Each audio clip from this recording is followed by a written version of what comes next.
Welcome to Rich Scale Modelling. This is part A of Hobby Boss's M1070 truck tractor and the M1000 heavy equipment transporter semi-trailer. Scale is 135. In this part I'm going to be doing more work on the cab, placing the roof on and doing all the other little bits and pieces, adding the furniture to the cab and so on. So let's jump into this and see how well I get on. The first job to do is to bend the roof into shape. Now, the angle, I'm not 100% sure what angle it should be. It's a sort of like about a 30-degree angle, I would say. So I'm just bending it, and I'll reshape it when it's time to go on. But initially, I need to bend before I do anything else. And it's the same with the front part of the roof. This is the screen for the lights that goes on the windscreen. Also, it's going to have to be the same angle as the roof. So, as I said, I'm not exactly sure of the angle I need until I place the roof on. But they're soft enough just to fit into position once that time comes. Here, it's similar. It's more bending into photo etch parts. This is for the light system that sits just above the windscreen. There's three parts to this housing that holds the lights. The initial part is the thin strip that I just bent. That goes on to a backing sheet as well, and that's plastic to photo etch. So I'm just lining that up. That then gets placed inside the housing, and as I say, that strip then will hold the lights. And now using Rebel Aquacolor 360 fan green for the inside of the roof. And then it's over to Mr. Hobby's 312 green for the rest of the housing and the roof, so the outside of the roof as well will be getting this colour. So while that's drying, I'm just going to start putting on some of the external furniture onto the cab. There's a series of little lights that I'm placing on now, and handrails. These lights don't appear to have a lens in them, so I'll probably fill them with some crystal clear later on in the build. Next we have a grab rail or handrail. This is a preformed solid metal part, and there's two little location points, one just underneath the light and the opposite one down near the bottom. There's a couple of small photo etch parts that need to be formed into shape. I use my bending tool for this. They're a bit small for the camera to pick up, so I've not bothered showing them, but you can see them going on. Next we have the step going on. This is made up of plastic and photo etch. There's a little photo etch run that has to be bent into shape and placed inside the step. The connection points for these are all plastic, so they were easier to attach. Onto the bottom of the cab now, and first of all I'm placing on the two mounts that will hold the cab onto the frame. Now, it goes without saying, it's quite important to get these in the correct position, because you want the cab to sit square on the frame. There is a location points to follow on it, so it's not too much of a hardship. And it's the same with this little box that is going on underneath it as well. I'm not exactly sure what it's for, but again, this is going to help the cab sit square on the frame.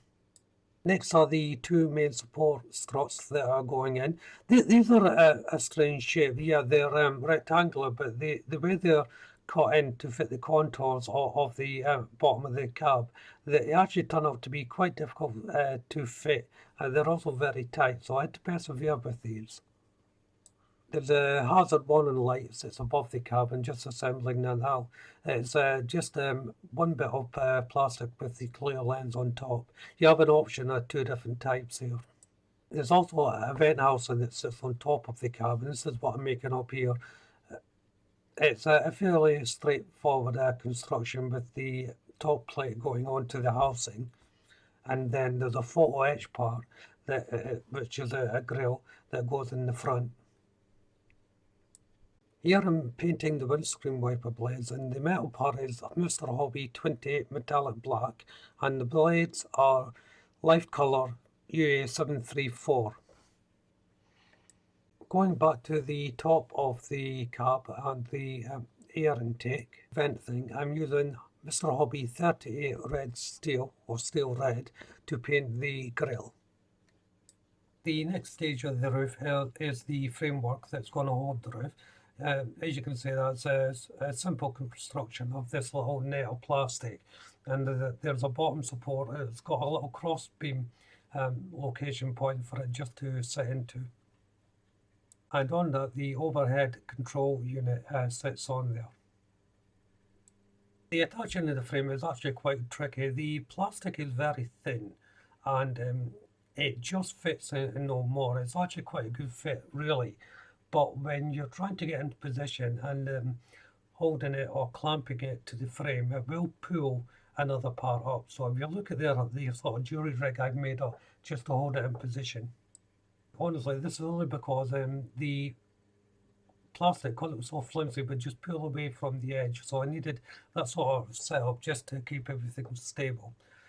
The outer part of the roof, and just removing the central support there before going on to fitting the hazard warning light. There's a little location point, and it just sits right on the lip. Now this has to go on before the main roof goes on.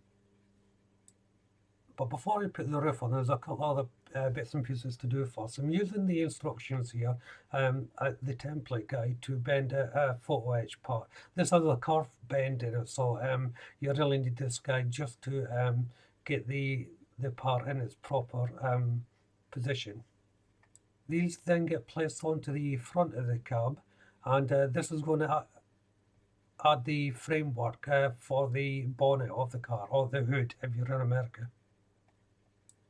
It's now finally time to place on the roof. Now I should point out that I'm using a combination of white glue and super glue.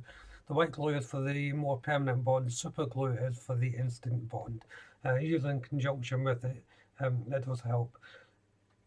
Because of the angle I wasn't sure of, it was easy enough to put it on, squeeze in the leaf or the downward angle part into the contours of the cab. It was very, very easy to do. There's a couple of little brackets that go on top as well. These are just little cleats that go around on the top of the roof. And then the air intake or vent, whatever it is, goes on the top, and it just fits in. It looks like it sits too proudly, but it just sits in the housing that was made by removing the excess metalwork. Next to go on are the windscreen wipers. Now I had a difficulty fitting these. The location points appeared to be too deeply embedded into the framework for them to sit properly. So I got a little bit of stretch sprue. I just heated it up with my lighter and stretched the sprue out and used that as a pin to even up the depth of the location point before placing them on. It's a simple thing to do. Just make a little pin, stick it in, and then connect them up as normal. That way I got the blades to fit flat on the windscreen. Next is to place on the lights on the overhead. And these things are tiny. Sorry for my head being in the way here, but I had to get quite close to see them and place them on. And these are all attached with white glue. So as I'm attaching this is where I'll end part A. These lights going on are quite easy to do, but the location points are quite small.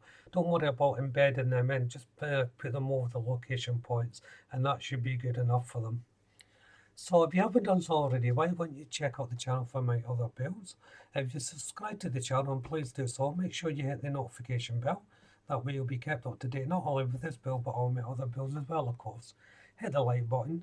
Don't be afraid to leave a comment, and of course you can share the video. But for now, thank you all very much for watching. Bye bye.